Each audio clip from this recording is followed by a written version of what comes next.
episode of Panther Chat, which I'm still not sold on the name. So if anyone has any better input of a segment name, please feel free to throw it in at any time because, yeah, like I said, not overly thrilled with with what it's called, but I'm not very creative with that stuff. So it must be said. But very special guest tonight.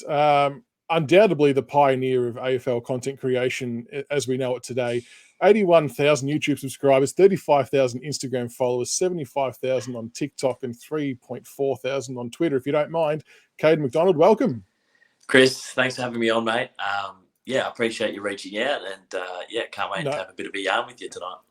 No, that's right. I appreciate you getting back and giving some of your time tonight. I know you're a very busy man with just the general stuff you've got going on, let alone your beloved D's being in finals and all the footy hype in Melbourne.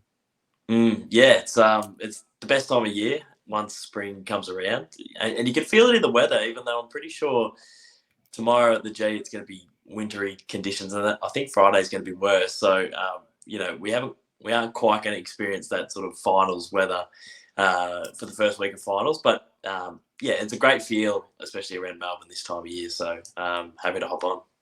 At least to put on a good show for you, day with the weather out of the open training. Yeah, it did. Went down, watched the D's. Gosh's paddock Wednesday morning. There was a big Melbourne turnout. I reckon about 1,000 rocked up. I'm not sure how they all got off school or got off work. I'm just a bit of a pleb creator who sort of rolls out of bed whenever I pick and choose. So I could get down there, which was awesome. But the lads had a good run around. There was a bit of a scare because Joel Smith wasn't out there, but I'm pretty sure his partner just gave birth. So congratulations, and he should be out there on Thursday. So, it was good. Good day and a good morning. You make a good point about the different types of people who are out at training sessions when they should either be at school or work. I would love to see the amount of excuses rolling into workplaces and schools of why I'm not attending today. Yeah, Punt Road was really packed. There was a lot of people at Punt Road. That's a lot of traffic. You just got to make sure you don't get caught on the news. Yeah, exactly right. All right, well, we'll get stuck into. We're going to talk about your journey as a content creator because it's been an absolutely sensational one, and like I said, I don't think it's a stretch at all to say you've pioneered AFL content creation in its current form. So it'd be great to get a bit of insight on that. So, where and when did your content creation journey begin? Yeah, it's a good question. Probably many moons ago. Whenever me and my mates would kick the footy in the backyard, I'd bring like a little camcorder out and just record it, and I'd go back and cut up little highlight footage clips of us kicking the footy in the backyard on Movie Maker. So I've always sort of made videos throughout my life, and I really wanted to get into radio when I turned 17 or 18, like every young boy who was trying to get into comedy and entertainment. I wanted to be like Hamish and Andy. I went to radio school. I worked at Kiss FM. Couldn't quite crack it in the media. So I was having a look to one of my radio lecturers, and he said famously said it's 2016, Kados. You can make your own podcast. You can make your own YouTube channel. Like, you're just giving a bit of too many excuses. You're sort of having a cry and saying it's everyone else's fault when there's no excuses in this day and age. So that sent a bit of a rocket up my ass. I created the YouTube channel, started making real sort of niche skits that I think if it was in this day and age and I started with the iPhone and I started on TikTok, they would have landed. But because it was filmed on a webcam, because it's the only thing I could afford, my $99 webcam, because it was recorded on a webcam and it was shot really weirdly and put up on YouTube, they were very niche and very interesting skits. But nevertheless, it got me creating videos. And I sort of had this philosophy that, my first video is not going to be good. My second video is not going to be good. But I reckon by video 70, I'll learn how to edit a little bit better. And by video 200, I'll learn how to work the audio a bit better and film a bit better. And I just had this long-term approach. And I feel like slowly but surely you sort of pick up how to make YouTube videos and how to create content. And, it's served its purpose pretty well. And was this all around was it Vine? Was that the other platform that was similar to TikTok? Was that something that was around that you were using as well? Nah, it was sort of so I think Vine had just died and it was before TikTok. So around the same time that I started making YouTube Luke Kidgel started to really blow up on Facebook, and Facebook for a few years there, like the views and the algorithm is very similar to what TikTok did in the last few years. So if anyone liked a video on Facebook, it would send that video to your whole friendship group's newsfeed. So videos would go super, super viral on Facebook. But I was sort of in between. I was sort of, I was too late for Vine. Facebook was starting to die off a little bit. YouTube's always been around, so I was glad that I sort of consistently chipped away at YouTube. And then when TikTok really took off, I had my YouTube cap on, so I didn't quite jump on that as quickly as what I should have. I still tick it over every now and again, but I feel like for me personally, my one wood is that 8 to 12 minute video, and they're the ideas I come up with, and they're the ideas I love executing.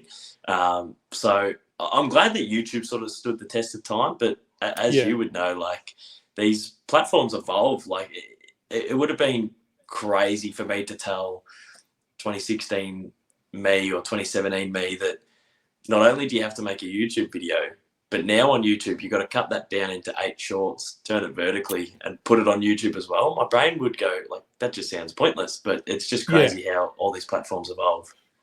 It is. And like, funnily enough, I probably struggle more with the longer form. I'm always racking my brain trying to think of different things to do. I'm probably a bit more time poor as well with 3 kids. I don't really get as much time to go and do stuff. Like I've got ideas, I just can't execute it. But I found that I've picked up, I suppose, more followers after chopping it down to shorts and putting it on YouTube, which is, like you said, on the surface, it seems kind of pointless to keep regurgitating the same thing once it's already out there. But for whatever reason, it seems to pick up and work.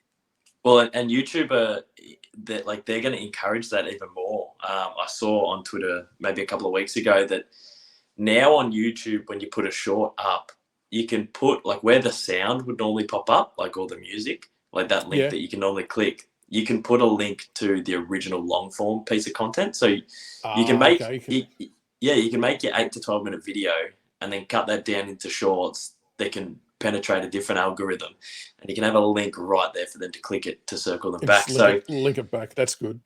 Oh, it's crazy. Like you're just learning all the time in an environment like this, and I absolutely love that component of it. Even though like it can get a little bit stressful. Like sometimes, over the last 18 months, you start putting like too many hats on, and then you sort of burn out from the 8 to 12 minute video. But there's a lot of pressure to get the shorts up and running. So you get the shorts up and running and you neglect your live streams. And as a one-man band, it can sort of stretch you thin, but that's also like such a fun challenge. And that's why I do love doing this stuff. And Aiden just popped up a question here without notice. How did you cope during, I suppose, the COVID period? Like obviously a lot of your videos are all done outdoors and things like that. Did you find there was many limitations on that? How did you sort of navigate that process? Yeah, that's a ripping question. So for me personally, I really burnt myself out during that period. And that was probably the hardest period I've gone through probably in my life. But, that's not stating, anything too crazy. There's a lot of people that went through the ringer through that COVID times. There was people who got sick, unfortunately. And then there was people that, were healthy, but we was staying at home and sacrificing ourselves for the community. So a lot of people got put through the ringer. So I don't want to make my situation sound worse than others. But I sort of worked really hard since school to find where I was going or what I was going to do. Radio was my main love. But then slowly but surely, the more the videos started to take off, I started to fall in love with investing in myself and investing in the channel. So there was a couple of opportunities after I just started YouTube to ditch the YouTube channel and make the jump to radio. But it was at a time where it's like, if I'm back in YouTube, it might take over like the radio journey. So once again, I gambled on myself, invested in my equipment, invested in my time, reached this precipice in 2019 where I had finally broken through to doing gigs with the AFL. And we did a show on Aussie Rules, which is it was the younger version of AFL. It was like a kids show. I did the footy golf challenges. We did the 5 games in 5 days video. Like we'd finally broken through. And this is after I'd been to radio school and done work experience. And in 2019, I felt like, after all the question marks of where is this going to lead? Where am I going to go? Is this going to go anywhere? All the doubt that all your mates have and all your family have. Like, what are you doing with yourself? I felt like I was just about to make it. I quit all my part-time jobs at the end of 2019 to really, once again, gamble on myself in 2020. And it all got taken away at the start of 2020. Like, I've spoken before how I was going to do the official Melbourne Footy Club podcast with them in 2020. Right. Yep. And I had a plethora of other opportunities that after working for 5 or 6 years, I'd finally gotten there.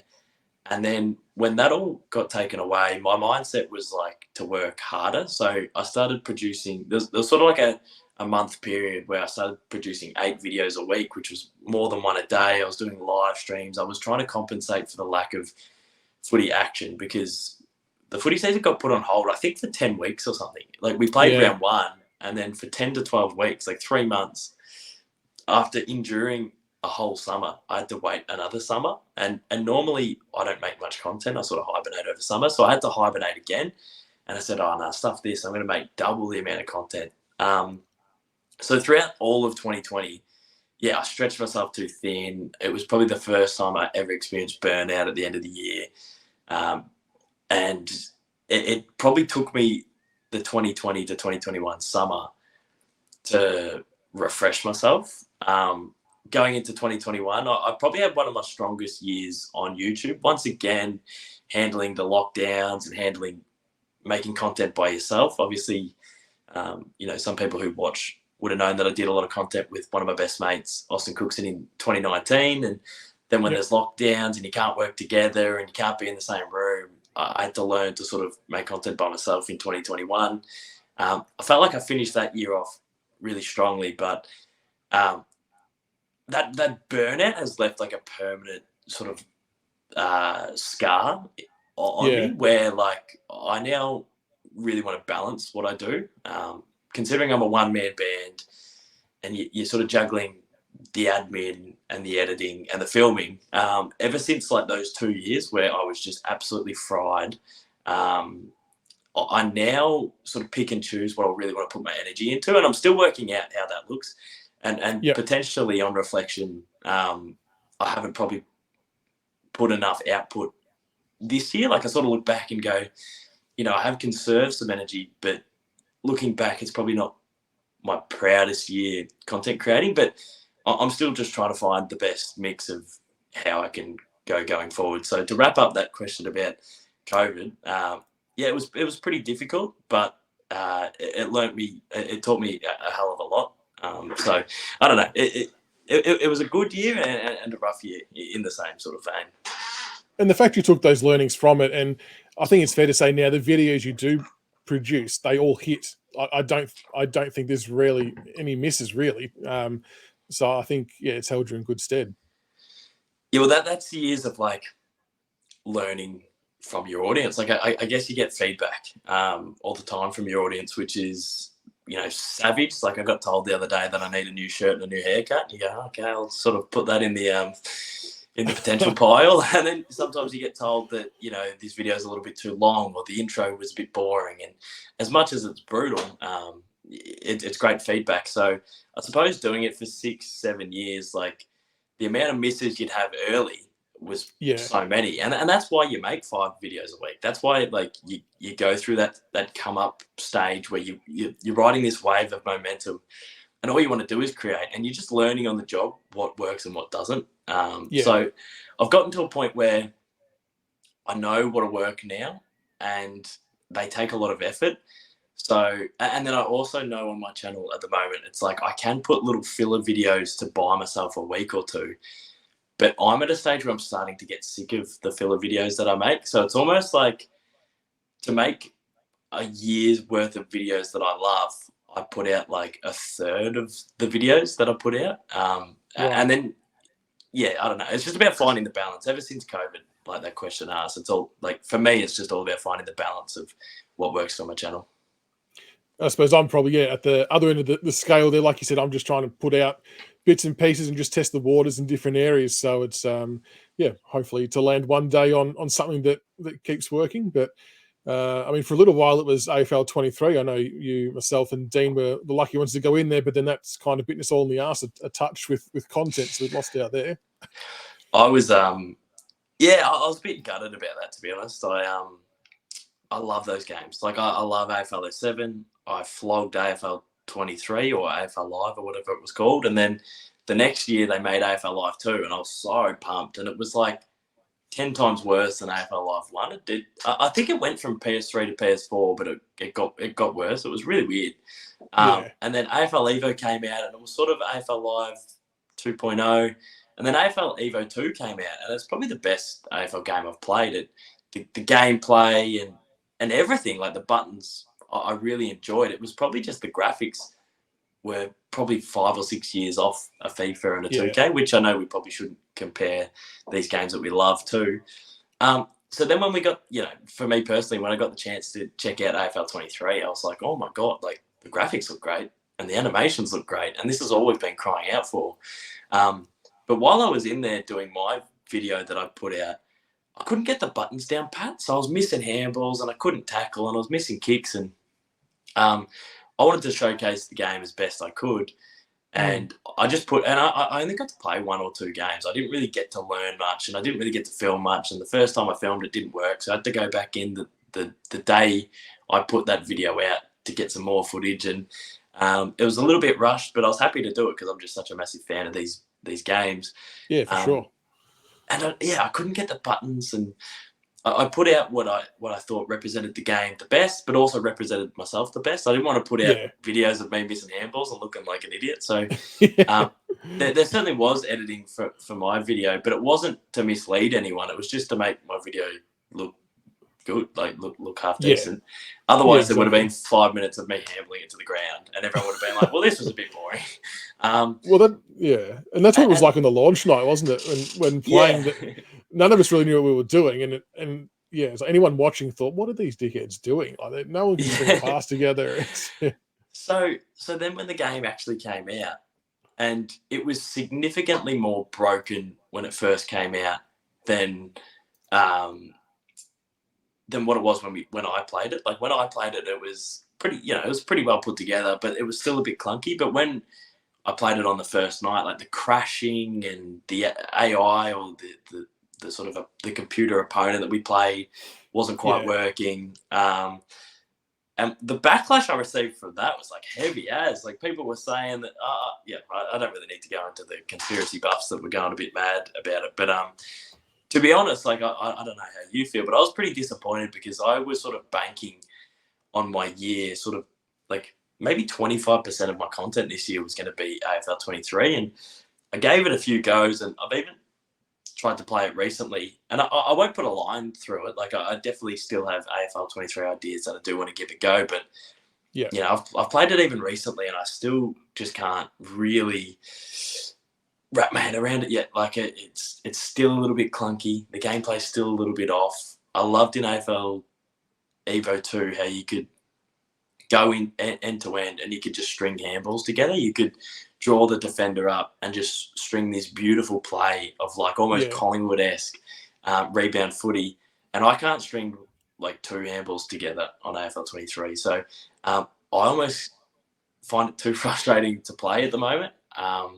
There's obviously been game modes that we were promised that didn't come to fruition. I'm pretty patient, and I'm a massive fan of these, like this genre of gaming. Like I think if you looked at my PSN account and you could track how much of each game I've played, it would probably be all the AFL games and then maybe FIFA, maybe a bit of GTA. But it's definitely been like the AFL games for sure. So I'm prepared to not put a line through them, but I found it pretty difficult to get into them, which has been a shame because I would have loved to make heaps and heaps of content on it. Yeah, I think I found, and I think Sharpie probably unlocked the key to it is having a custom team.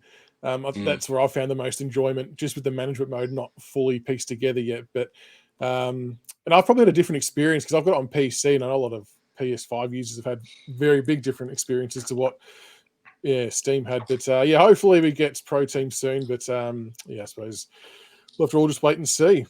What difficulty can you play on against the computer? because I can't play I more than medium. Otherwise, like I just get outmarked, I get tackled, I can't evade, I can't hit a handball. I usually play on hardest, but sometimes when patches come out, like there's been a couple of times that patches dropped and I've not been able to touch the ball, just got absolutely Yeah, slaughtered by everyone. But then when the game, in my view, is running as it should, I'll either win by 3 or 4 goals or I might lose by 4 or 5. So it sort of ebbs and flows. And I've been fortunate enough to be able to string together some passes up and down the ground. But there's definitely been times where it's been unplayable in the sense not being able to mark, not being able to spoil. But yeah. I think it's patched okay at the moment. So it can be a bit frustrating. Like you said, it's graphic wise, unbelievably good. We just need to get the final bits on there. It's the best graphics in terms of like while you're playing, like the weather and the face scans while you're playing in the jumpers and then I found the animations awesome. Like the slow-mo replays of them kicking the ball and dropping the ball, it's so fluid. It looks sensational. It's just like how broken it was when we first played it. Like some of the heads of the coaches were, it was just, it was so rough. And we're so close to getting like a pretty good product. Like I think if the gameplay had another 6-7 months being worked on and it was super smooth and it was like really fluid, like say for the start of next season, I think we'd have like a really good solid game. So I hope that they don't give up on it, and I hope that that's something that they're working towards. But as of now, for mine, it's like it's pretty tough for me to sort of turn it on. Fair enough. All right, dipping back into your YouTube channel quickly, I went back through it, and the first video I could find of yours was a Harry Styles mock interview, which was very funny, might I add. So if anyone hasn't checked it out yet, go to Caden's YouTube and go down, just click sort it by oldest and have a listen, because it's fair to say you've roped a fair few people in with that one. Yeah, well, so that was sort of Hamish and Andy MacDonald trying to come out. Like I frothed the Fox FM. Like my favourite teams going up was the Melbourne Demons, the Vic Bush Rangers, and Fox FM. I loved everything SCA. To go down into the Melbourne rooms and then to go behind the scenes of 1019 the Fox, I would have had the same reaction. Like I just frothed everyone in that building. When I first got Instagram, I followed all the producers. Like I was a bit of a radio nerd sort of 10 years ago. And that was me down at community radio. And I'm a massive pop culture man, and I love pop music, but I love pop culture. Like I love celebrity, and I love I don't know, just the zeitgeist. So I think it sort of forms history a little bit, and it's quite cool to look back and see the reaction Elvis got, and then you see the reaction sort of One Direction got, and it feels like it's sort of similar but different. So I love sort of seeing history in the making, and I love pop culture in that sense. So for my radio show, I did like a little skit where it was me talking to Harry Styles, and it took me ages to do it on Audacity, where I got heaps of his interviews and tried to make his answers sound like I was actually talking to him. And I think, as you said off air, if you go on that video, I just got absolutely rinsed by directioners in the comments, because I sort of stitched him up a little bit. Like I was asking stupid questions like, "Oh, you're a womanizer, you get with all the girls, you get with all," because he was linked with a lot of female celebrities. So all the directioners came out in force and sort of half tried to cancel me back in the day. It's very funny. If nothing else, folks, go and read the comments. It's good for a laugh. Speaking of trolls, though, I mean, early days and putting yourself out there online, doing videos and things like that, unfortunately, trolling comes with it. Do you remember what your first kind of real bad experience with that was, and how do you sort of deal with them then and now, if there's been any difference? Look, to be honest, I've been pretty fortunate. I think everyone gets negative comments and trolling and whatnot. To be honest, I think I take it all in my stride reasonably well. Fortunately, I haven't had too much of an issue, but I guess early days when stuff like that would happen, you sort of take a screenshot, you send it to your group chat, and everyone of your mates sort of have a bit of a giggle about it, and some of it is quite funny. Like I mentioned the other day, I put out a bit of a clip of me talking to Big Bash players and asking how they think the AFL finals will go. And one of the first comments is like, mate, you're never going to make it in the media industry if you keep looking like that. You need a new T-shirt and a haircut. And it was quite funny that the T-shirt was brand new. I literally opened the packaging that morning and chucked it on. So, yes, some of the trolling is quite fun, quite funny. And to be honest, it is what it is. Like I like that when you got a good, loyal fan base, they sort of fight back for you. Not that they need to. But yeah, I don't really give too much energy to it anyway. Like all I want to do is make positive content that people can enjoy. So I try not to let negative comments get in the way of it. And yeah, it's all part and parcel. Like I don't really take it that deeply either. Yeah, fair enough. Now you have dabbled in a lot of different types of videos, as we've sort of mentioned. There's goal kicking games, game day vlogs, tier list interviews. But the parody songs are the ones that people keep mentioning in chat. And would it be fair to say that's what kind of propelled you in some ways? That because not many people had been doing those from what I could see or recall. Yeah, 100%, Chris. It was sort of 2016. I tried all these weird and wacky Hamish and Andy style skits and whatnot. And then, I had the idea to make a parody song. I don't know why, because I think if I go deep into my iPod Touch and go onto voice recordings, you might see some commentary of me commentating AFL 07 from back in the day, and you might see some weird acoustic ballads that I used to write about my crushes. But I don't know why I would do that, because I wasn't hugely musical growing up. I could always hold a note. I cannot sing. Like, I cannot sing to save my life, but I can sort of hold a note more than the average person having a crack at singing. And I can sort of hold a beat as well, but I never got trained in the arts of music. So I don't know. Like growing up, I absolutely frothed the Footy Show, and we used to listen to all their parody songs, and the way that they would do them, like they would look exactly like the film clip from the song that they were parodying. And it was like James Brayshaw and Sam Newman and Trevor Marmalade. And so I absolutely loved the way that they did it. And then probably the biggest influence in my parody song career was Lonely Island. So American comedy group from America who got their start on YouTube, and then they went on to SNL and they made movies. But they were hugely famous for their parody songs that they put on YouTube. So heavily inspired by what they did, and just had a crack at those as I was coming up through YouTube. But the funny lesson is when I did have my webcam and I would record the songs on the worst audio software ever, and I would do nothing to alter my voice, or I wouldn't put an echo on to give it a chop out at all. And it was really rough, raw recordings. That's the sort of songs that everyone loved. And the more I went on with the songs, I would refine my voice. I learned how to layer your audio so I could have like the audio sounding half decent, because it was sort of five of my voices singing at once, even though it sounded like one, and I could sort of put them in the left ear and the right ear to balance out the voice and smoothen it all out. Like I found reverb and a little bit of pitch correction. It wasn't that much, but it was a little bit just to make it sound somewhat listenable. And everyone would go, mate, this sucks. And I'm like, what do you mean? Like, this version is 10 times better than the one that I filmed 5 years ago. But for some reason, that sort of 2016, 2017 era of the parodies, is what really hit a chord with people. So I can't begrudge them for that. But I felt like I worked on my craft to a level where it got a little bit better than the 2016 days. Well, even the one you put out this year for AFL 2023 season, that's a full-blown production. That must have taken ages to edit that together. It's unbelievable.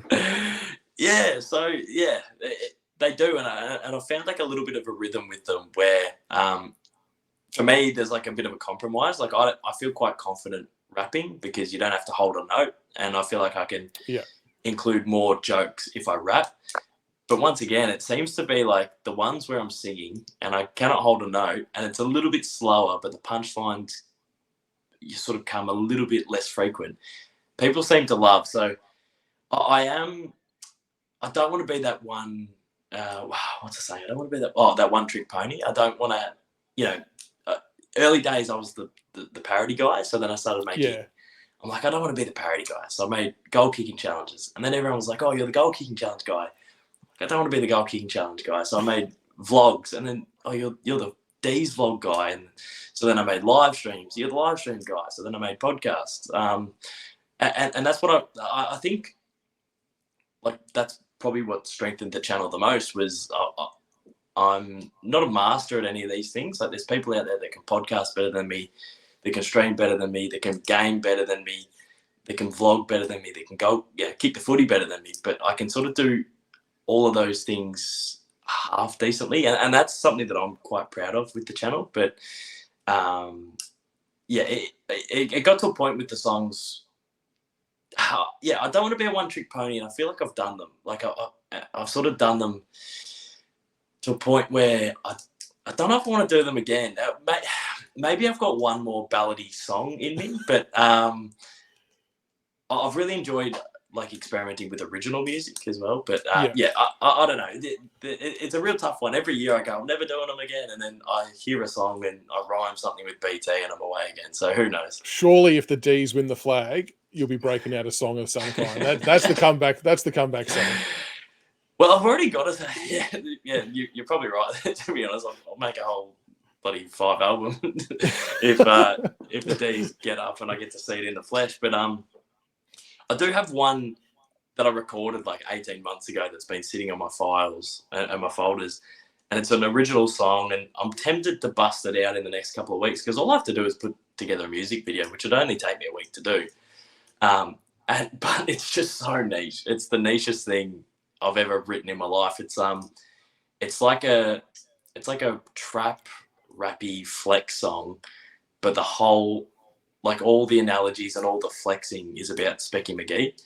So it's like this, it's like this dark, like, trap rap, like, sort of American style song, but it's just about like Specky McGee. And I mentioned it to the Marmalade lads, and they went, "That is." Like, there's only a few people out there that would get any references. So I'm weighing up whether to pull that out in the finals. Hopefully we see that, hit the light of day in the near future. Hopefully not. No. I just want to go through and just talk about some of the more recent videos and just get your thoughts and memories from them, because there's been a couple that have stood out for me that were just absolute crackers. The Brownlow behind the scenes video I thought was amazing. And obviously you'd done some work previously with Tommy Mitchell and Paddy Cripps that sort of got you that access at that level. But that's a real pinch yourself moment to be, pre Brownlow the night starting in the room with Cripps, Mitchell, Lockie Neal, just casually chatting about the night ahead when all three of them were a chance to win it. Like, that's just mind blowing.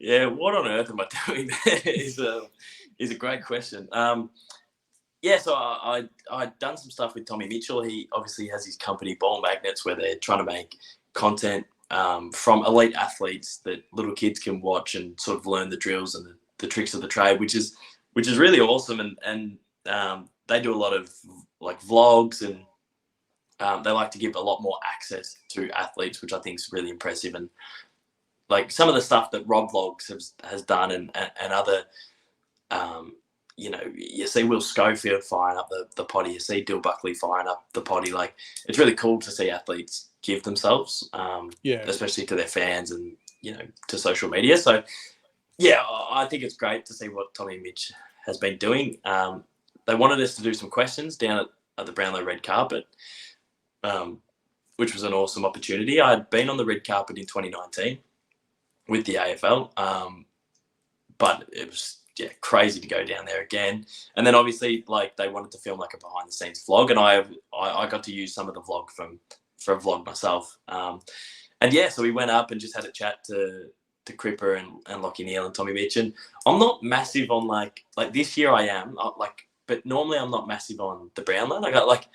I watch it every year and I love it. Yeah. But if you go into any season and ask me who's going to win it, besides like the absolute favourite, I probably can't tell you the top 5. I don't really know.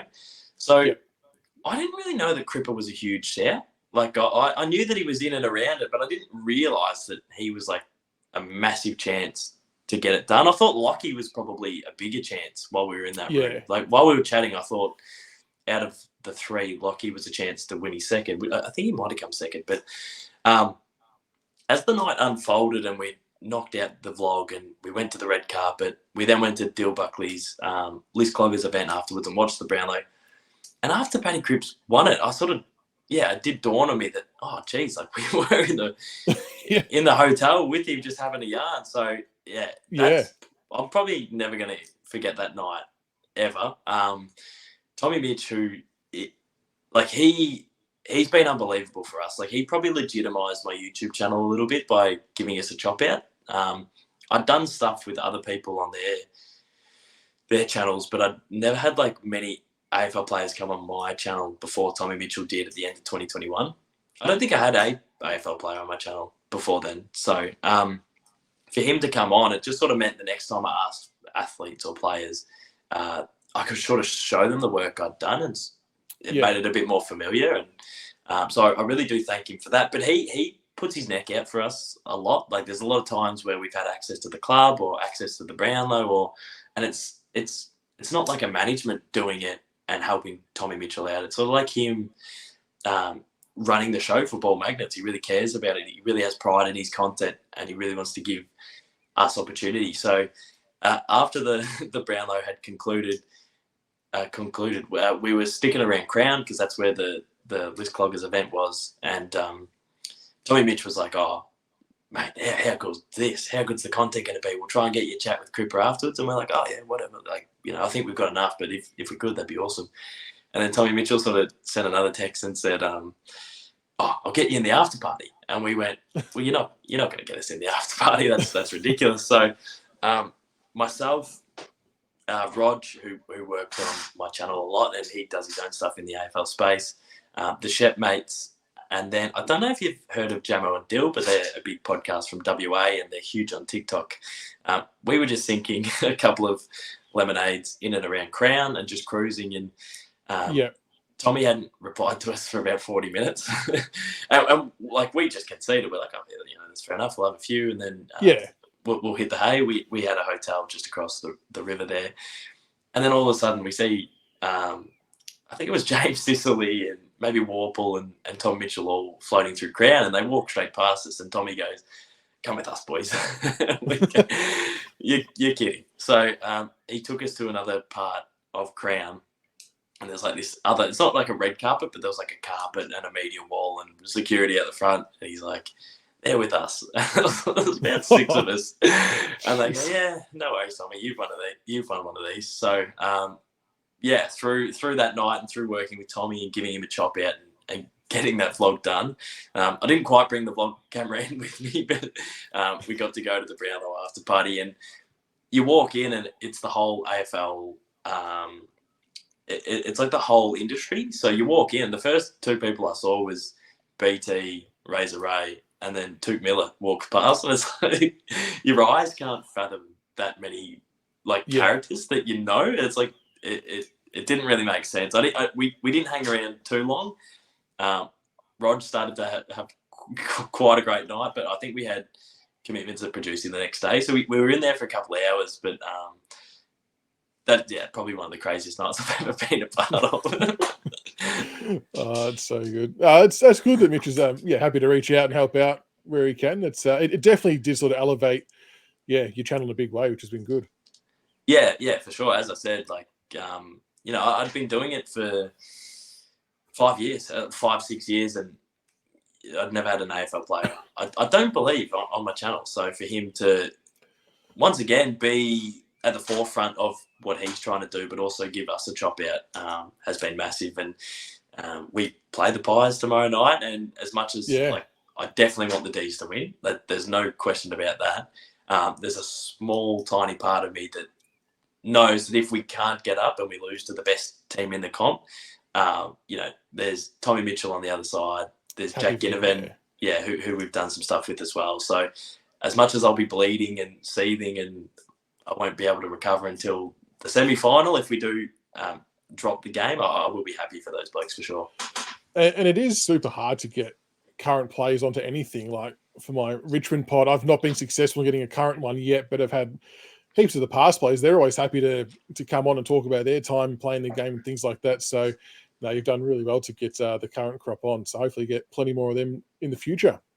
Yeah, thank you, mate. Hopefully. And you mentioned the list cloggers. Another video that I quite enjoyed was the goal kicking comp with you and Connor versus Dylan Daniel, and you clutched that last kick with a snap from the boundary to get the win. That must have been really, really fun to film that one. Yeah. So yeah, well, Goz and Dill Bucks have been, you know, I'm probably not going to say anything bad about many people in this industry. I've been pretty lucky to find myself in an industry where there's so many like-minded people, and even like my audience as well. Like I'll bump into people who follow my content for the last 6 or 7 years, and just by the way they dress and their demeanor and the way they come up, I sort of understand that they might feel familiar and might feel like we're friends because they've watched my channel for ages, but because they've got me in common with me, like there's almost a bond there where like I feel like I could be friends with them. Like these kids who come up, they love their footy, they play their 2K, they play their FIFA, they live for PE, they watch their Friday night footy, they love AFL 360, they watch the bounce, they listen to the Monday means test with Jared Waitley. So when they they go to their local footy club and they smash their pie and chips and chalky milk. So when I do meet these people, I'm really thankful because we just have so much in common, and there is this almost a kinship between us, and in this industry that is like exemplified or sort of magnified even more. Like the amount of journalists that I've met, or the people in the media, or the people at Clubland, or as I'm wrapping up this long tangent, Dill and Goz in particular, it's been one of the things that I love the most is like the people you meet in this industry, and Dill giving me a chop out, and he sort of helped me get the Spotify deal with Goes Right last year, and then we flowed into the office, and that was something that legitimized the channel and gave me a chop out, was working with him and working in and out of his office, and doing the video with Goz and Dill was so much fun. They took the piss and they didn't try, so it was funny that we did pip them in the end, but meeting them in the industry has been so cool and so awesome. No, they're doing amazing things. Even with Will Taylor as well, they're helping. Well, they're collabing quite a lot as well. So there's a lot of good videos coming out from that studio. Yeah, they're busy. There's I've seen bloody BTs rolling in there, and Mitch Cleary and Sam McClure. So they're doing amazing stuff, and I'm keen to see like where Producer goes in the next 4 or 5 years. Now, the other big thing that you were involved in recently, as were a few other creators, was the Div 12 Ressies biggest game at Lockley's. That's just one of the all-time great stories with how that unfolded. It was one of those things you couldn't not watch it. Like if anyone had seen any 5 seconds worth of any of the Marmalade Boys' work, you were just hooked onto it. What was that day/night? Because I know you arrived there pretty early from the vlog, but what was that whole experience like playing that game? You obviously kicked the first goal of the game as well, which is a pretty big moment, but it just must have been a surreal night to have that many people there to watch. And this is not being disrespectful, but that level of football, the way they built it up was unbelievable.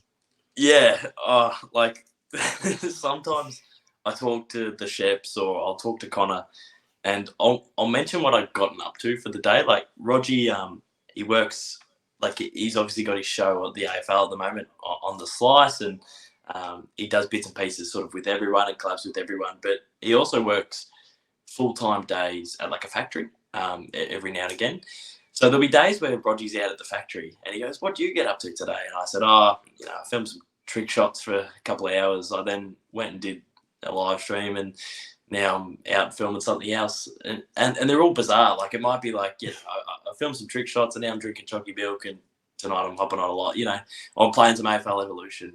And Connor always replies, "That is a bizarre 9 to 5. Like that's a weird 9 to 5.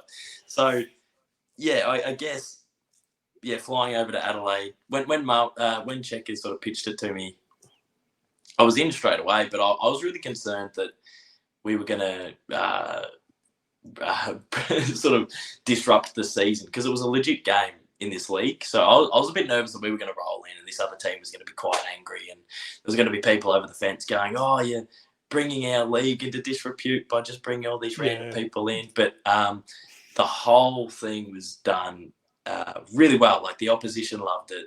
I was pretty anxious throughout the afternoon because I hadn't played footy in 8 years, like an actual game.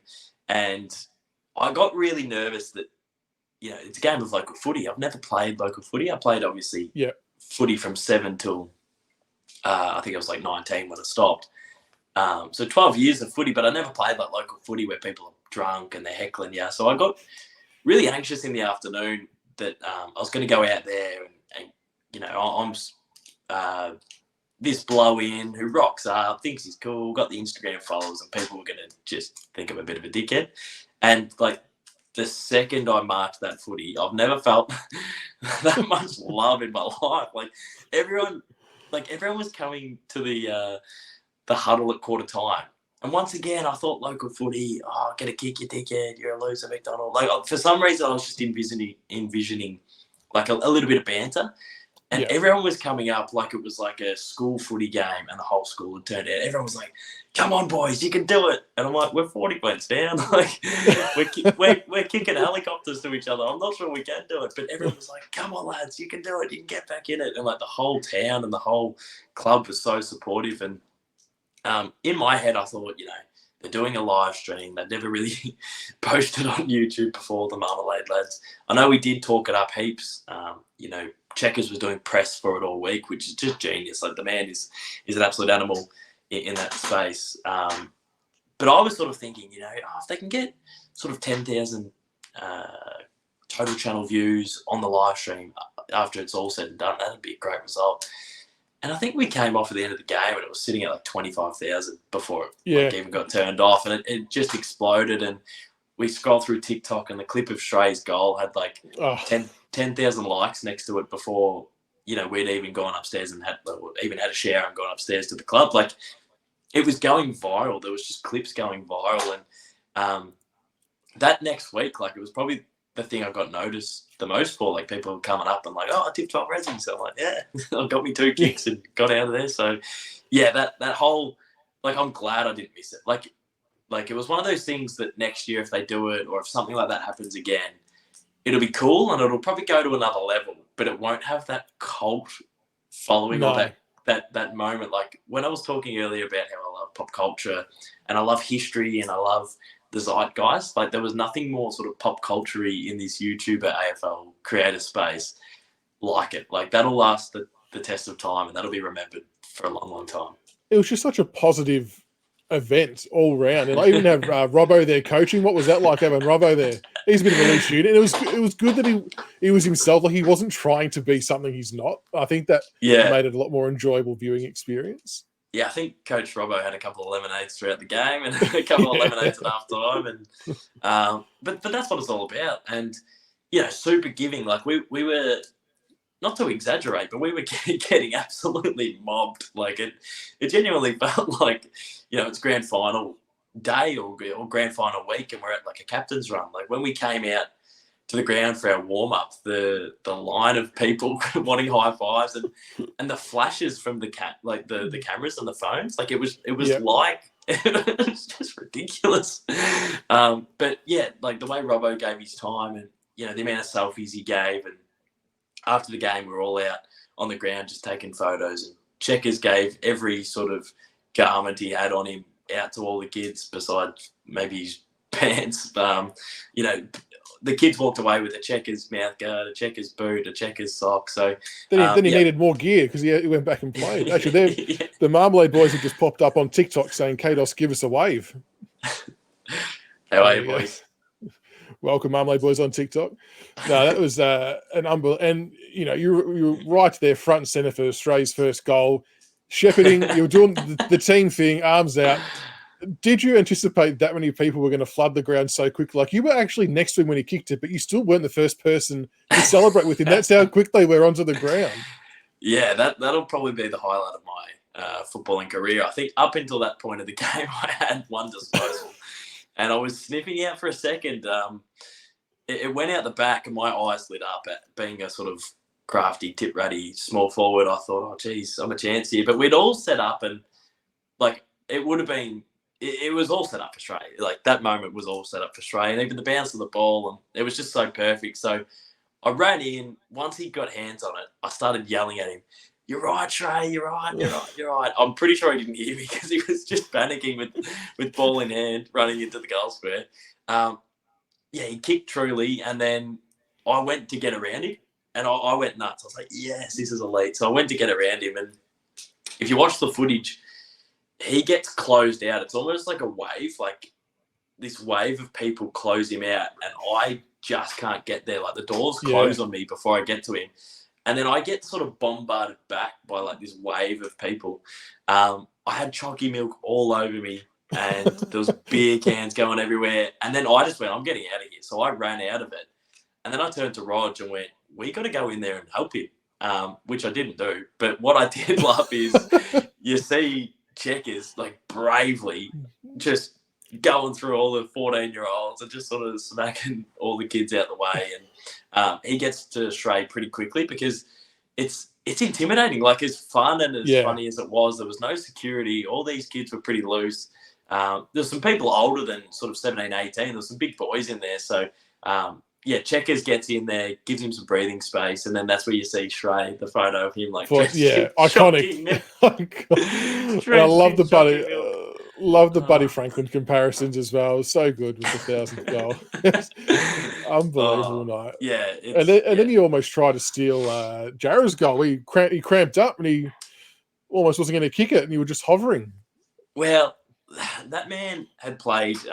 So I've got the series on my channel, The Dosso's Demons, and I'm trying to sort of emulate what Spencer Owen did in the UK with #United, or I'm trying to sort of do what you do on FIFA Pro Clubs, but bring it to life. And I want it to be like reality TV. I want it to be like I want the results to be real, but I want the build up to be like wrestling, and I want it to be a bit fake, and I want these teams to want to take us down, but really they don't want to. Like they just want to come for a bit of a kick. And we played Jarrah Davis as the first team. He was in the ultimate ressies because that's what him and Will were running with 12 months ago on TikTok. He'd just come off a broken foot, and he could not run and couldn't walk and couldn't really get near it. He had quite a game, and I thought to myself, I'm like, oh, Jarrah's like this likely type. He's got a great build. He looks like when you read your Specky McGee books, the sort of protagonist of the other team who's the big key forward. That's what it's a Jarrah Davis type. It's like this big bodied key forward. And he had quite a game. So I started to question his football ability. But when we went and played for the Div 12 Ressies, that man had it on a string. Like I was like so impressed by what he was doing in the back line. He was bobbing and weaving and winning critical one-on-ones. And it was just so impressive. And then he moved forward and the ball goes in long, and I thought I was going to be front and centre. I sprinted my heart out. I'm like, Jarrah's going to provide the greatest contest. It's going to fall front and centre. I'm going to zip through like Cyril, put one through, and I'll get chalky milked by all the fans. And as I start to like sprint to get to the drop of the ball, this bloke in front of Jarrah falls over. Jarrah physically has to jump over him. Like he didn't have a choice. I think he was going to try and fly into him, but even if that wasn't his option, he had no other choice but to attempt to hang her. So this guy falls to his knees, tries to get up, and I just turn around and see Jarrah take like the greatest mark I've ever seen on a footy field. He surfs this bloke to the ground. And earlier in the day, while we're eating our McChicken burgers and getting prepared for the game, Jarrah probably had 18 hydrolyte tablets. Like he was talking about how nervous he was about getting cramp. And he goes, I cramp all the time. I'm going to really hydrate. So he was just smashing hydrolyte tablets, and he got them through the game pretty well. But after he took the hanger, he full body seized, and I was concerned about his well-being. And I also wanted my second disposal. So I did go over and say, oh, Jarrah, great mark, mate. Awesome stuff. Do you need me to take it? And his response was, oh. And he was like grabbing his leg. So I walked back and I went, are you right? He went to get up, full body sees again. And I went, give me the ball, Jarrah, mate. You take 5. But he bravely walked back to his mark and kicked the goal. And I think Rogie came over and told me to piss off as well, which is probably fair enough. I definitely didn't deserve to take that kick. That was an iconic bit of footage. Checkers wants to know, when are you going to Lambie's next?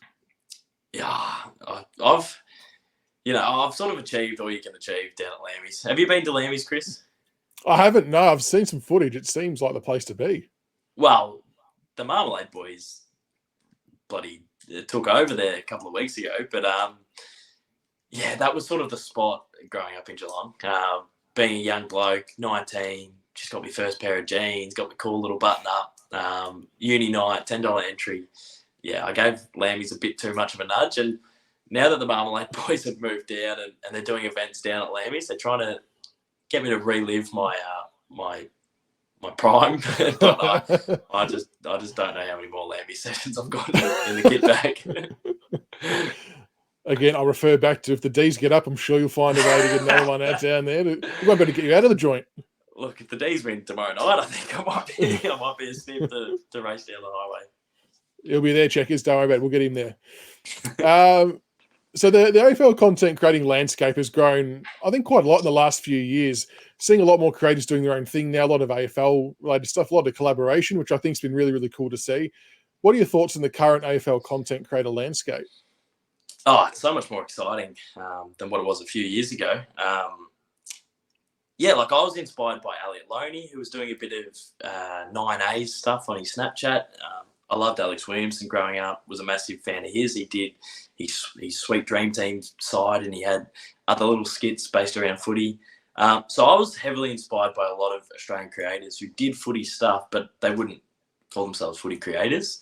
And then I chipped away at it for a couple of years and then sort of drilled in and focused on footy just because it's a byproduct of my personality. Like, I've been using Dennis Committee commentating phrases in everyday life since I was 6 or 7. Like, if something exciting happens in a movie, I turn to my mate and go, "Oh, unbelievable scenes at the G." Like, it's like footy's just in my vocabulary. It's a part of my life. So it's sort of not a surprise that as a byproduct of that, my YouTube channel started to produce footy content. And look, to be honest, like, people making footy content in the last few years, it's exploded since TikTok took off because the path to entry to make content was way easier. Like, you don't need the $99 webcam and a laptop anymore. You can just make content on your phone and on TikTok. But yeah, the landscape right now is so cool. Like, you know, there's people doing streaming, there's people doing gaming, there's people like Roaming Has, who sort of revolutionized the game day vlog. It's not a vlog. Yeah. Like, I wouldn't call what Has does as vlogs. It's like a show. He and the way he sort of the way he interacts with players as well is like brilliant. Like, I didn't have the confidence to do that at that age. So he's got a cameraman, a mic, and some insane editing. He makes, like, it's almost a segment. Like, it reminds me of Straight Talk of Sammy Newman, but he can do it at any game and he can do it at any time. So, you look around the landscape and you see what sort of the card band's done on YouTube, just his sheer work ethic, and he gets a video at it every day and he streams every night. You see what Marmalade and I'd probably put the Sheps in that category on TikTok. Like, they've just sort of honed their craft making sports content on TikTok, which has been awesome to see. It's awesome. Well, I think it's awesome to see what Prime's done. Like, Prime probably would fall more in that fitness category, but he loves his footy and he makes, Chris MD style game day vlogs of his local footy, which takes a lot of balls and takes a lot of effort for him to edit on a Sunday and a Monday to get it out. So I think what Prime's done in that sort of local footy space has been massive. So just looking around at the landscape, it like fills me with a lot of inspiration and it really gets me excited that a lot of people have gotten involved. And the thing that's cool about this is that, and I've said multiple times, and I think I heard it from Hamish Blake, but I'm pretty sure he got it from somewhere else, but that, like, a rising tide lifts all ships or lifts all boats. Like, the more creators making great stuff, the more clubs have eyes on the creators, the more brands have eyes on the creators. Like, everyone gets elevated the more people do stuff. Like, and what I like about this space is, like, everyone gets a lick of the ice cream. So, mate, I'm loving it at the moment. It brings me great joy hopping on my YouTube subscription in the afternoons on a Friday, and there's 7, Friday night live streams going on at once, and I sort of try and click on each and chat to everyone who's live streaming all at the same time. Or you go onto your YouTube subscription on a Sunday, and there's 4 or 5 game day vlogs that people have gone to. It's it's really, really cool. It is. I've tried my hand at one game day vlog, Richmond versus Hawthorn, and I got extraordinarily lucky that we came back with a 30-point last quarter and won. So that was a good bit of fun. But yeah, I think it's fascinating with just the wide variety of people that are out there doing. It's all slightly different, but all the same. And like you said, I think everyone's elevating each other, which is the best part about it. So. Sharpie's just jumped in as well. Sharpie, how are you, mate? He says, what's going on? And Checkers wants to know, when can we see another goal kicking challenge? Checkers would know that we filmed one 7 days ago. We did the second version of AFL Creators Goal Kicking Challenge that I did last year. So we've got some new faces in it. And that is meant to be out next week, but I was meant to edit it this afternoon, and I came home, sat on my couch, watched the midweek rub on Triple M, sat on TikTok and ate dry pasta. So I might have to start chopping away at it today and tonight just to start making some inroads with the edit. All right, now I've got here, up to if you want to do this or not, I know you've done a bit of a blind ranking of AFL cards and players. Oh, yeah. Do you want to do a blind ranking of some of the AFL content creators, just 1 through to 5? Yeah, not to be disparaging to whoever ends up in 5th, because everyone's bloody fantastic, it must be said. Well, but, there's literally like 150 creators. So if they're at 5, it's pretty good. You're pretty good. And this is splitting hairs, because these are the best of the best. This is, as Joe Rogan would say, this is the top of the food chain. Yeah. So maybe there might be a couple of equal places, but I'll see how it go. All right. First one, Jared Davis. This could give me an easy out. I'm gonna put Jared Davis at 3. Roaming has 5. Oh, I'm gonna swap mine. Jared Davis is 5. Roaming has is 3. The Marmalade Boys. I'd say number 1 at the moment. Prime Train. He can go 2. And Cardman. Oh, that's stiff for Cardi. He has to go. I think it's 4 that's left. Yeah, 4 is left. Oh, that is top of the food chain. That is splitting hairs. But that is. Yeah, no, some great names, and as we said earlier, they're all making very different content, which is, what I love is, and I go on this rant all the time with Checkers and the boys, but I used to have to catch a bus to school. And I used to hate it. I used to hate going to school. It was half an hour bus in, half an hour bus home. And that feeling of like a Thursday night when I'd get off the bus and the footy show was on that night. And Thursday night in my house was takeaway night. So I knew that the footy show was on. I knew that I'd have pizza at home. And I was just so excited. So for me, I make content for that kid that's on the bus home that hates it. So he can either watch it on his phone, or he can get excited knowing that there's a video at 4 o'clock when he gets off the bus, when he gets home.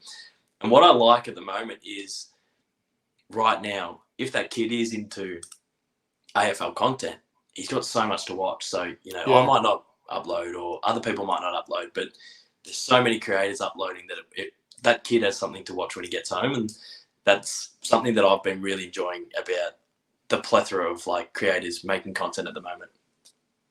It's unbelievable what the work that's coming out. So it's a joy to watch it all. Before we wrap up, the AFL final series is obviously underway tomorrow night, and your beloved D's kicking things off against the Pies. How do you see it panning out for your mob? For me, and I've said this on record a few times, Bailey Fritsch is one of the most underrated players in the comp, I reckon, and I reckon he holds the keys for you guys. Your midfield's fine, set, they're going to rock and roll. But I reckon Bailey is the man. Yeah, that's a great call. Geez, I don't think that the ramifications for a loss has been this high for me watching the D's ever. Going into the 2021 season, every game was an away game, so there was no home ground advantage. We'd finished on top and we had the wood over Brisbane, so I felt quite confident going into that game. And if we lost that, I felt quite confident in the next game we played it. And then we won it quite easily and we got the freshen up, and then we won the Geelong game quite easily. Maybe I haven't felt this except for the grand final. Like, I haven't felt this nerves for the consequences of the loss. But yeah, as we know, if the D's win, you get the easier side of the finals fixture. You get a home prelim at the G. If you lose, you go through Carlton and Brisbane. So it's you can. I just personally don't think teams can go the long way around anymore. Like, I can't remember the last time we've seen a team go the long way around. I know the Doggies did it in 2016, but it wasn't really the long way around where they lost first. They had momentum where they kept banking wins. So, yeah, for me, like, if the D's lose, it's dramatic to say, but I don't think they can win it, and it's very hard to make it even if you lose. Yeah. So, going to the G tomorrow night, it's an absolute privilege to play in big, relevant finals. Like, coming from a team who was very irrelevant and used to love the sort of Sunday 110 for many, many years. It's so exciting, but it comes with like a level of vulnerability. You sort of got to give your emotions and you got to give your heart to the result. And if you give yourself to the game and you win, it's the best feeling ever. And if you lose, it's just harrowing. So I think the D's can get it done, but if we lose, we've lost to the best team in the comp, and it's not a surprise, and they'll probably go on to win it. So what I do know and what I am excited for is I'm pretty confident my team will give a good account of themselves. Hopefully we can be ruthless and brutal. And if we're ruthless and brutal for long enough and really combative, we can push it the whole way. So I don't know. Hopefully they get. I reckon you'll be okay. Right. So someone actually asked on TikTok, were you vlogging tomorrow night's game? Yeah, I will. So I know I spoke about the songs earlier and about I don't know whether I'll do them much anymore. I'm a bit over the game day vlogs, and if we could win a flag and I could just sort of retire them, that's sort of what I'm eyeing off a little bit. So I will vlog every final this year. Hopefully it's more than 2, because last year it was just the 2. But then after that, I'm not sure where the vlogs will be placed going in the future. So hopefully we can finish on a high. Fair enough. And we'll do a quick wrap around on the other games and who you think will win these finals. Carlton versus Sydney, Friday night at the G. I think the Blues get it done comfortably. St Kilda versus GWS at the G, which I think is a little bit controversial, but... Yeah, it is controversial, but I think they're going to get a bigger crowd than people think. I think it might get to almost, I think it'll get to like 67,000, which would be a great result. Like, they moved it from Marvel. So if they got like 45, it'd be like, what the hell? But I think if they do get to that mid-60 range, it justifies it. Man, that is a coin flip. The Giants could easily do it, but I think that I'll probably back the Saints in. And the other big one, the Lions versus Port, Saturday night at the Gabba. Huge game. I get the feeling that's going to be closer than what people think. The Lions were dominant at the Gabba throughout the year, but I reckon they only just beat the Crows up there. And then I reckon they only just beat the Saints up there in the last few rounds. And then they lost to Gold Coast. I know that wasn't at the Gabba. But their sort of Queensland dominance isn't as dominant in the last half of the year. Now, that could be for a plethora of reasons. I still think they'd probably get the job done against Port. But I keep feeling like the Power could really shake the finals up with a flip of the coin game if they could get it done. Yeah, it's going to be fascinating to see how both of those teams go. For me, the jury's still out. I reckon both have got a bit of a mental hurdle in finals. 2020, they both had it on a silver platter to make at least a grand final, and they both bottled it. So, yeah, it's going to be, and even like the heat that's going to come to the coach whichever team loses or doesn't make it is going to be extraordinary. So there's a lot on the line for both clubs, but it should be a good final series. Just quickly as well, the week off before final series starts. Are you a fan or not? No, I'm not, to be honest. Like, it's good that teams can freshen up, but no, I'd rather we just smash straight into it. And I think if you are on top with a couple of games in hand, you should be able to rest your side. Like, I know people think that it's sort of stuffing around with the ladder and it almost looks like tanking when Ross Lyon drops 12 players. But I reckon if you've earned the right to do that, that gives you the competitive edge against other teams who can't. Yep, I agree. It's your team. If you've got that buffer, then you do what you want. So it's up to you. All right, before we finish up, I do like to do just a quick fire, rapid answer question, just a series of random, bizarre questions, just to pick your brain. Yeah. Who does the best chicken nugget? Macca's, KFC, Hungry Jack's, or Red Rooster? Yeah, it's Macca's for mine. I like the tempura better. I like that crispiness. Tomato sauce in the fridge or the cupboard? I'm going to go with fridge. Favorite pizza topping? I'm a margarita man. Just keep it simple. And does pineapple belong on a pizza? Yeah, it does. Yeah, it does. What's your go-to karaoke song? Probably the Goo Goo Dolls, Iris. Does chocolate live in the fridge or the cupboard? I'm a fridge man for my chocolate.